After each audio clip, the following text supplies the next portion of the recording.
नमस्कार समस्त बहुत बड़ खुशी खबर कहीं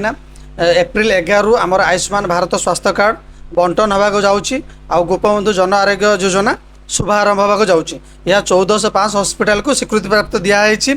जो मैंने जानापी चाहूँगी क्या ना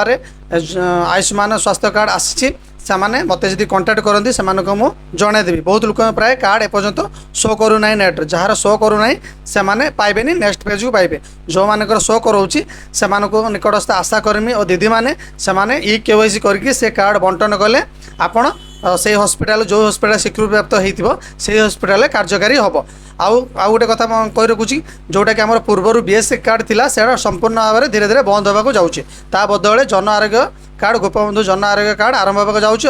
आयुष्मान स्वास्थ्य कार्ड ऑल इंडिया रे एटा कार्यकारी होगा जाऊँगी ऑल इंडिया जी हॉस्पिटल कार्यकारी स्वीकृति प्राप्त दिखाई से हॉस्पिटल काम करने जाऊँगी जो मैंने जापार ना क्या ना कार्ड आसी कि ना से मत कंटाक्ट करती से नेट्रे देखी